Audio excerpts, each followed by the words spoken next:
আমরা সবাই জানি মা একটা সন্তানের কাছে কতটা প্রিয়। মা তার নিজের সন্তানের জন্য প্রাণ পর্যন্ত বিসর্জন দিতে পারে। লোকের বাড়িতে কাজ করে এনে সন্তান সন্ততিদের মানুষ করে, লালন পালন করে। আচ্ছা, এমন কি কোনো মা দেখেছ তার নিজের সন্তানকে হত্যা করে? যদি জানতে চাও তাহলে অবশ্যই আমার এই গল্পটা প্রথম থেকে শোনো।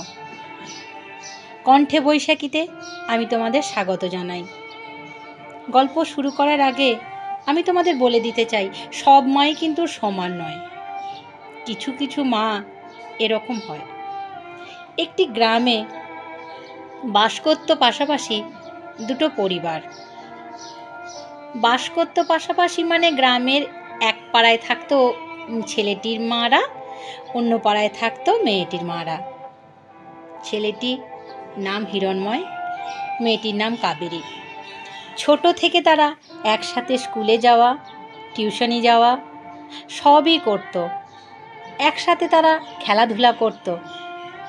মনোমুগ্ধকর গ্রামের পরিবেশ, চারিদিকে সবুজে সবুজ। মাঠে ঘাটে ঘাস লাগানো, মাঠে ঘাটে ধান, মাঠে ঘাটে পাট আখের চাষ। সেই ধান কেটে নিয়ে কৃষকরা যায় বাড়ি, কত আনন্দের। এর মধ্যে দুঃখ তো আসতেই পারে না। ছোট থেকে হিরণময় ও কাবেরী একসাথে মানুষ। আস্তে আস্তে তাদের মধ্যে ভালোবাসাও হয়, কিন্তু সেই ভালোবাসা থাকে লোকচক্ষুর আড়ালে।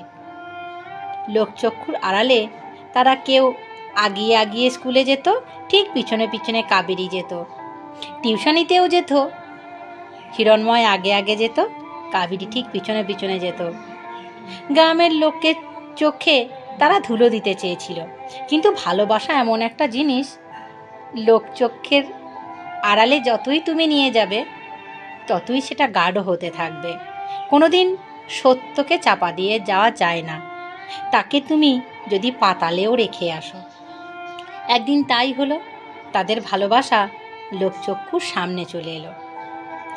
গ্রামের যারা বয়স্ক মানুষ ছিল তারা ঠিক করলো, এখন তো ওরা ছোট আছে, যখন বড় হবে তখন তাদের নিশ্চয়ই বিয়ে দেওয়া হবে। যদিও হিরণময়ের অবস্থা ছিল খুবই ভালো, মানে ওর বাড়ির অবস্থা ছিল খুবই ভালো, জমি জায়গা পুকুর বাগান গরু বাছুর সবই ওদের প্রচুর পরিমাণে ছিল। আর হিরণময় ছিল মা বাবার একটিমাত্র সন্তান। কিন্তু গ্রামের লোকজন বলল, তা বলে তো হবে না, ছেলেকে তো কিছু চাকরি বাকরি করতে হবে। দেখতে দেখতে দিন যেতে লাগলো, বছর যেতে লাগলো। হিরণময় লেখাপড়া ভীষণ ভালো, ওদের ভালোবাসাও কিন্তু থেমে থাকলো না, সুন্দরভাবে ভালোবাসাও চলছিল পাশাপাশি। লেখাপড়ায় যেহেতু হিরণময় ভালো ছিল, সেহেতু একদিন তার শহরে চাকরি করতে যেতেই হলো। কাবেরী এইদিকে আনন্দে দিন গোনে, কবে আসবে তার জীবনে সেই শুভ লগ্নটি, যখন সে আর হিরণময় একসঙ্গে সুখী সংসার পাতবে, সুখে থাকবে দুজন। তাদের ঘর আলো করে আসবে ছোট্ট ছোট্ট ফুলের মতো শিশু সন্তান। এই আবেশে কাবেরী নিজের সংসারে কাজকর্ম করতে থাকে, সঙ্গে পড়াশোনাও করতে থাকে। এদিকে শহরে থাকে হিরণময়, চাকরি পেয়েছে নতুন নতুন। তারও মনে বিয়ের অনেক জল্পনা কল্পনা, কাবেরীকে নিয়ে সে সুখে সংসার করবে, তারও মনে বড় স্বাদ। একদিন তার মা চিঠি দিল, তোমার বিবাহের দিন আমরা স্থির করে ফেলেছি, বৈশাখ মাসের 18ই বৈশাখ হবে তাদের বিয়ের দিন। দেখতে দেখতে চলে এলো সেই দিন, 16ই বৈশাখ। হিরণময় আসছে শহর থেকে। আমি যখনকার কথা বলছি আজ থেকে মোটামুটি 25-30 বছর আগেকার কথা। গ্রামের নাম কুসুমপুর। কুসুমপুরে তখনও শহরের ছোঁয়া লাগেনি, এত কারেন্ট। কুসুমপুর ছিল শহর থেকে অনেক অনেক পিছিয়ে, কিন্তু তাদের মধ্যে এত মিলমিশ, এত শস্য মজুদ, তাদের শহরে যাওয়ার প্রয়োজনই পড়তো না। হ্যাঁ, শহরের ছোঁয়া আসেনি কুসুমপুরে, কিন্তু ট্রেন পৌঁছে গেছিল। সন্ধে 6টা, 6:30টার সময় 16ই বৈশাখ গ্রামের স্টেশনে এসে দাঁড়ালো হিরণময়। হিরণময় যখন স্টেশনে এসে দাঁড়ালো, ও জানতো যে এরকম সময় আমি গেলে কোনো রিক্সা, কোনো ভ্যান আমি পাবো না। কারণ আগেই বলেছি, তখনকার দিনে টোটো, অটো, ট্যাক্সি কুসুমপুরে পৌঁছায়নি, শহরে ছোঁয়া কুসুমপুরে পৌঁছায়নি। ও দেখলো একটা রাস্তা আছে, বস্তি দিয়ে যায়, ওটা অনেকটা ঘোরা হয়। আর একটা রাস্তা আছে কবরস্থান দিয়ে যায়, ওটা অনেক তাড়াতাড়ি হয়। যেতে যেতে ও বুঝতে পারলো কেউ একজন পিছনে তার আসছে। সে খানিকটা দাঁড়ালো, তারপরে দেখলো ও মা, এ তো সেজেগুজে তার অনেক দিনের পুরনো বান্ধবী, যে হবে তার জীবন সঙ্গিনী, সে আসছে। অনেক আগেই হিরণময় শহর থেকে তার ভাবি বউর জন্য গয়না, শাড়ি পছন্দ করে কিনে লোকের মারফত পাঠিয়ে দিয়েছিল। ও মা, ও তো সেইগুলোই পরে আসছে। ও খুব অবাক হলো। হিরণময় পিছন থেকে বলল, কি গো কাবেরী, তুমি এসব গয়নাগাটি পরে, শাড়ি টাড়ি পরে এই কবরের মাঝখান দিয়ে কেন আসছো? বলল, আমি তো জেনে গেছি তুমি আজকে আসবে, তোমাকে আমি একটা চমক দেবার জন্য এসেছি। আমি জানি তুমি এই ট্রেনেই নামবে, সেই জন্য আমি তোমায় দেখাতে এসেছি যে বউরূপে আমাকে কেমন লাগে। বলো, ও মা, আমি তো 18 তারিখেই তোমায় দেখতে পেতাম, তখন দেখলে কি হতো না? বললো, না, তখন দেখলে হতো না, তোমার সঙ্গে আমার অনেক কথা আছে। তোমাকে আমি চিঠিতে অনেক কিছু লিখেছি, তুমি তার উত্তর কেন দাওনি? হিরণময় বলল, আচ্ছা, তুমি আমায় চিঠি দিয়েছো, আমার কাছে পৌঁছায়নি এই কারণে, কারণ আমি আগে যে বাড়িটায় থাকতাম বেশ কিছুদিন হলো, দিন 15 হলো আমি অন্য বাড়িতে উঠে গেছি। আমি দেখলাম আর তো 2-4 দিন পরই আমি তোমার কাছে যাব, তখনই আমি নতুন জায়গার ঠিকানা তোমাকে দিয়ে দেব। তাহলে হয়তো পুরনো বাড়িতে তোমার সেই চিঠিপত্র পৌঁছেছে, নতুন বাড়িতে পৌঁছায়নি বলে আমি তোমার চিঠিগুলি পাইনি। তখন বললো, হবে। কিন্তু হিরণময় লক্ষ্য করলো কাবেরী কিন্তু তার সঙ্গে সঙ্গে আসছে না, কাবেরী তার পিছন পিছন হাঁটছে। বললো, কি হলো কাবেরী, তুমি পিছাচ্ছ কেন? এটা কবরের জায়গা, চলো আমার সঙ্গে সঙ্গে চলো। বললো, আমি তো তোমার সঙ্গেই যেতে চেয়েছিলাম গো, আমি তোমার সঙ্গে কি করে যেতে পারো, আমি অনেক অনেক পিছিয়ে গেছি। তখন হিরণময় বলল, তুমি কি হেঁয়ালি করছো বলো তো? পিছিয়ে কেন যাবে? তুমি আমার জীবন সঙ্গিনী, আমার সঙ্গে সঙ্গে হাঁটবে, আমি তো তোমাকে কখনো পিছিয়ে ভাবিনি। বলল, জানো, তুমি যদি কোনো দিন মনে করো আমাকে হারিয়ে ফেলেছ, আমাকে যখন অনেক পিছনে রেখে এসেছো, তখন তুমি কিন্তু সামনে আগাবে, তখন কিন্তু তুমি থেমে থাকবে না। তুমি জানো, আমার বোন মায়াবী তোমাকে ভীষণ ভালোবাসে, ভীষণ ভালোবাসে, ও কিন্তু তোমার উপযুক্ত। হিরণময় বলল, আচ্ছা, তুমি এইটা বলতে চাইছো শালি আদি ঘরবালি? বলল, হ্যাঁ, শালি আদি ঘরবালি না হলেও তুমি পুরো ঘরবালিই করে ফেলো। হিরণময় মনে মনে করল কাবেরী তার সঙ্গে মনে হয় হেঁয়ালি করছে। বলল, কি বলছো কি এসব? বলল, হ্যাঁ গো, জানো, আমি একদিন তোমাকে সব লিখেছি, তুমি সে চিঠি পাওনি তো, সেই জন্য তুমি সে চিঠি না পাওয়া পর্যন্ত তুমি বুঝতে পারবে না কি হয়েছে। তুমি চলো বাড়ি পর্যন্ত, সবই বুঝতে পারবে। বলো, কাবেরী তুমি কি হেঁয়ালি করছো বলো তো, কি হেঁয়ালি করছো? এই করতে করতে হিরণময় দেখে পিছনে কিন্তু কাবেরী আর নেই। অনেক খুঁজলো, ও মা, এক গা গয়না গাটি পরা, তারপরে শাড়ি টাড়ি পরা, এত রাতি গেল কোথায়? হিরণময় অনেক খুঁজলো, অনেক খুঁজলো, তারপরে ভাবলো পাগলিটা মনে হয় বাড়ি পৌঁছে গেছে। হিরণময় বাড়িতে গিয়ে শুনল কাবেরী কলঙ্কিনী। কাবেরী অন্য গ্রামের পুরুষ মানুষের সাথে অনেক বাজে ব্যবহার করেছে এবং সে সন্তান সম্ভবা হয়ে পড়েছে।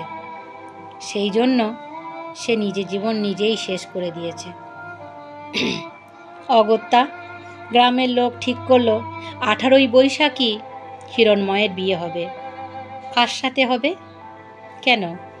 কাবেরীর বোন মায়াবীর সাথে। কাবেরীই তো বলে গেছিল, যদি কোনোদিন পিছিয়ে পড়িয়ে আমাকে যদি তুমি ধরতে না পারো, তাহলে আমার বোন তোমায় ভীষণ ভালোবাসে, তুমি তার সঙ্গেই জীবনযাত্রা শুরু করো। তাই হলো।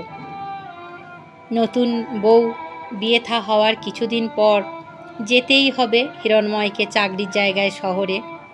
চাকরির জায়গায় সে শহরে গেল। শহরে গিয়ে স্বামী স্ত্রী নতুন বিবাহিত খুব সুখেই থাকে। কিন্তু হিরণময় ডুকরে ডুকরে কেঁদে ওঠে কাবেরীর জন্য। কাবেরী ছোট থেকে তাকে ভালোবেসেছে, কিন্তু সে যখন শহরে গিয়ে যে চাকরি করতে, ফিরে এসে কাবেরীকে বিয়ে করবে, এই সময়ে কাবেরী কেন গ্রামের অন্য কোনো ব্যক্তির সাথে এইরকম করলো? এরকম করার কারণটা কী ছিল? তার রাতের ঘুম হয় না, দিনে ছটফট করে। একদিন তার হঠাৎ অফিস থেকে বাড়ি আসতে আসতে মনে পড়ল কাবেরী তাকে বিয়ের আগে অনেক চিঠি দিয়েছিল। একবার যাই তো পুরনো বাড়িতে, যদি সেই চিঠিগুলো পাই।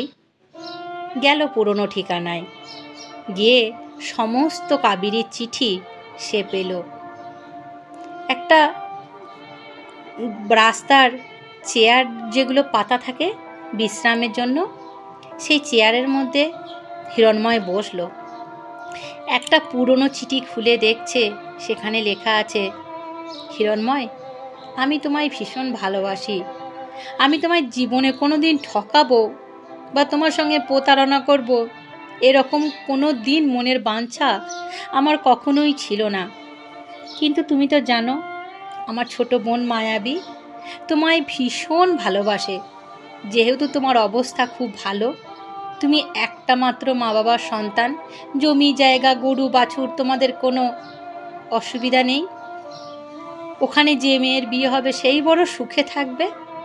সেই জন্য আমার মা আমাকে ঘুমের ওষুধ খাইয়ে আমার ঘরে বাইরের লোক ঢুকিয়ে আমার সঙ্গে এই রকম নির্মম অত্যাচার, শারীরিক শোষণ করাতো, যাতে করে আমি খারাপ হয়ে যাই, আমার চরিত্রে কলঙ্ক লাগে, তোমার সাথে আমার বিয়ে না হয়। কিন্তু হ্যাঁ, এটা আমার মা নয়, এটা আমার সৎ মা। আমি যখন অনেক ছোট ছিলাম, গ্রামের লোকেরা অনেক করে আমার বাবাকে ধরেছিল, তোর এইটুকুনি ছোট মেয়ে, একটা বিয়ে কর, মা মরা শিশু অন্তপক্ষে একটা মা তো পাবে। আমার বাবা রাজি হয়নি, কিন্তু গ্রামের লোকেরা আমার বাবাকে আমার মুখের দিকে তাকিয়ে বিয়ে করতে বলেছিল। তাই আমার বাবা আমার মাকে বিয়ে করেছিল। আমি জানতাম না কখনোই ওটা আমার সৎ মা, কিন্তু সৎ মায়ের পরিচয় আমি তখনই পেলাম যখন আমি জানলাম আমি সন্তান সম্ভবা।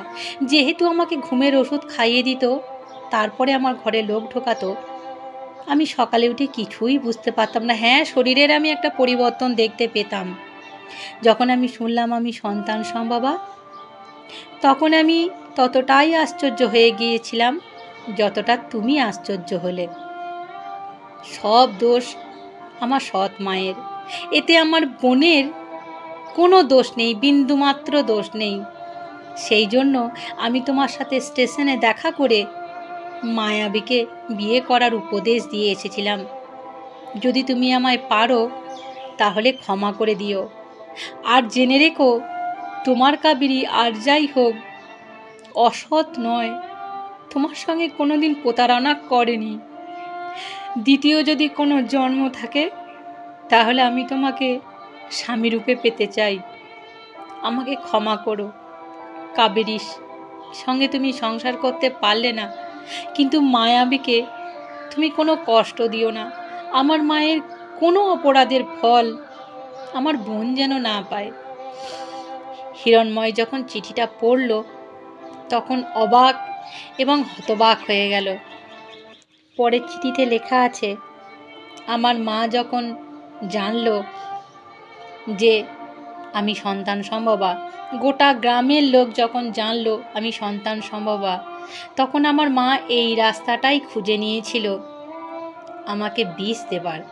আমি বিষ খেয়ে মরে গেলেও গ্রামের কোনো কিছু যায় আসে না, গ্রামের লোকের কাছে আপদ বিদেয় হলো। আমি বিষ নিজে হাতে খাইনি হিরণময়। আমার মা আমার সব থেকে প্রিয় খাবার তুমি জানো, লুচি আর আলুর দম। সেই আলুর দমের মধ্যে বিষ মাখিয়ে আমাকে খাইয়ে দিয়েছে। আমি বুঝতেও পারিনি আমার মা আলুর দমের মধ্যে বিষাক্ত বিষ মিশিয়ে রেখেছে। আমি মাকে খুব ভক্তি করি, ভালোবাসি, যার জন্য আমি বুঝতেও পারিনি যে আলুর দমে বিষাক্ত বিষ ছিল। আমি খুব সরল মনে খেয়ে নিয়েছি। তারপরে যা হলো সে তো তোমাদের চোখের সামনেই হলো। কিন্তু হিরণময়, তোমার আমি পায়ে ধরি, আমার মাকে তুমি কোনো শাস্তির ব্যবস্থা করো না আমার মায়ের। আমাদের সংসারটা ভেসে যাবে। তুমি কারোর কাছে কোনোদিন প্রকাশ করো না আমার মৃত্যু কিভাবে হয়েছে। সবাই জানে আমি সন্তান সম্ভবা কুমারীকালে হয়েছি বলে আমি বিষ পান করেছি। সেটাই যেন গ্রামের লোকে জানুক। আমি কলঙ্কিত হই, কোনো আমার লজ্জা নেই, কিন্তু মাকে আমি কলঙ্কিত করতে পারবো না। মা হচ্ছে দেবী। প্রত্যেকটা সন্তান সন্ততির কাছে মা হচ্ছে একটা বিশাল ছাতা, একটা স্নেহের বড় জায়গা, মায়া মমতার জায়গা।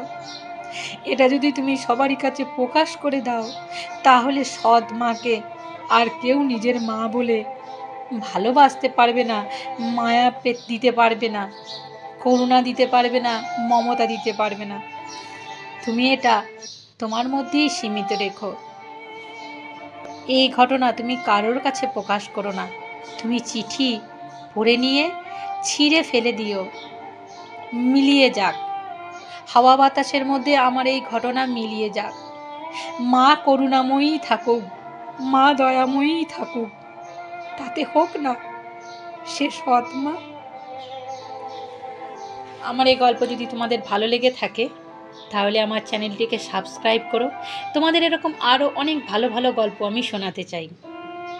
তোমাদের সাথে এরকম অনেক গল্প আমি শেয়ার করতে চাই। ভালো থেকো, সুস্থ থেকো, নিজের মা বাবাকে ভালোবেসো। নমস্কার।